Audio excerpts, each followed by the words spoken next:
yung feeling na parang nasa Tuscany ka pero hindi ka naman lumipad papuntang Italy? Ganun ang vibes dito sa cafe or restaurante. Indoor na outdoor feels, may fairy lights, rustic charm at bawat sulok Instagram worthy. Dito namin ginanap ang birthday dinner ko. Simple lang sana, pero nung tumamang 7:30 PM, ibang level. Biglang nag-iba ang ambience, parang movie scene sa ilalim ng mga ilaw. Kaya stay tuned, kasi hindi lang to basta dinner. It's a whole Italian night experience you wouldn't want to miss. Bonjour! My name is JLo and this is another food episode for JLo 5. Tara! Kapi tayo!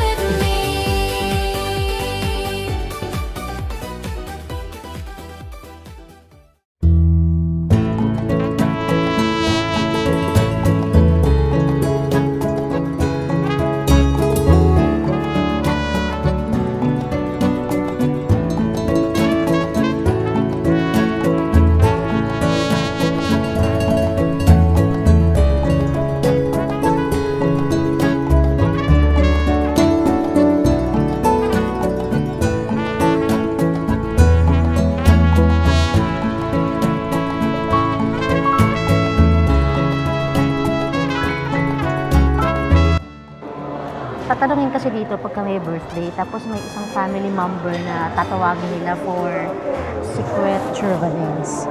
And I think, hihingi sila ng picture mo nung celebrant.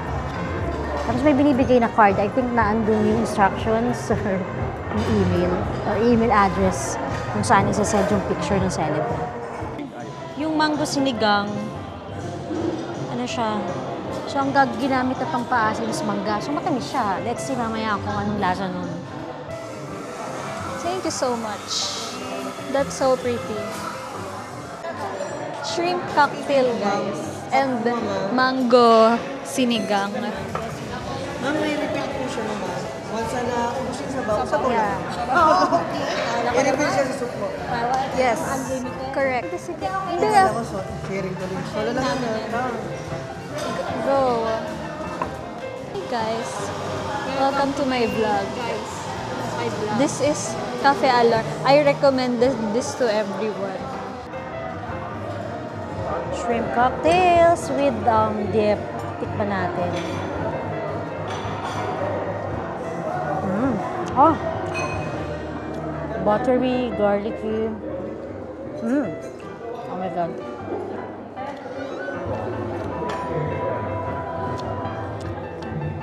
Ang sarap na sauce. Oh my God. Ang sarap. The soup. Ito may mangga.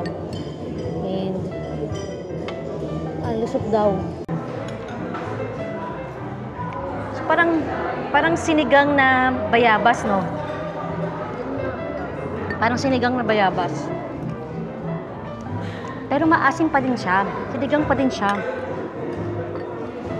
So, una natatakot ako baka magmukhang dessert kasi may manggang hinog. Pero it's still sinigang, pero refreshing, no? Alipin tayo sa baba. Yeah.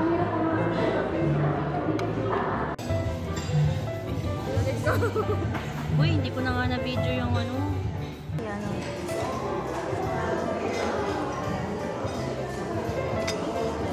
Karat-karat na ako. Ayan, should try this one.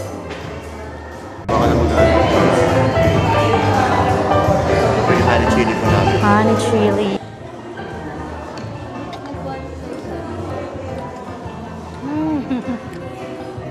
Grabe yung sarap ng pizza. Indoor yung lugar pero parang outdoor. So, yun yung kwalito. Oh my God, ang sarap ng pizza.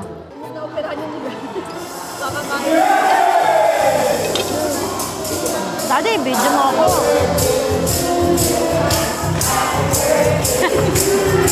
Naka-record ba?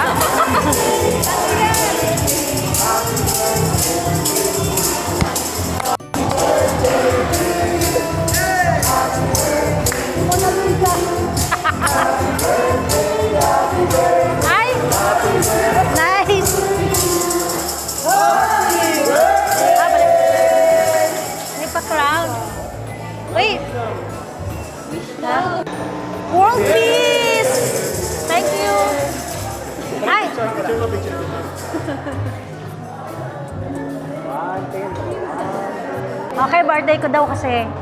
Ito. So, isusoli na ba ang crown? Okay. Ang ganda ng crown. Diamante. Thank you. Diamante ba yan? So, yun nga sinasabi ko. Si Janelle lang ano. Ba't naman yung picture ko na yung napili mo? Yung iba puro AI. Time check, 7:10. Inaantay na natin lumabas ang buwan. So, nagpe-prepare na sila ng mga pailaw sa lamesa in preparation for the cocktails. Mamaya mag-dim light. Yun ang naantay natin dito eh. Yun ang pinunta natin dito yung buwan. Pagdating ng 7:30 PM, biglang nag-iba ang ambience. The daylight glows turn into a soft romantic dim light habang isa-isang nilalagay ng staff ang mga lamps sa bawat mesa. At nung sabay-sabay nang umilaw, parang dinner under the moon talaga. May buwan pa sa taas, giving that dreamy Tuscany vibe. Hindi lang ito dinner, it's a whole Italian night experience. So, ito yung flavor ng crepe na pangmatanda, puto bongbong.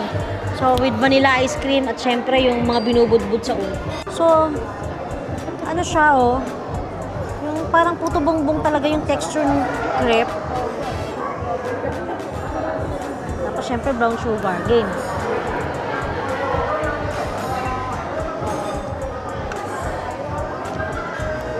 May ube. May texture ng puto bongbong. So, ube puto bongbong na may vanilla ice cream.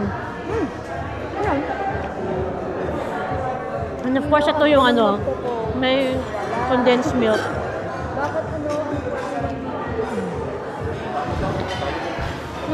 Ang sarap ng condensed milk, may cheese pa.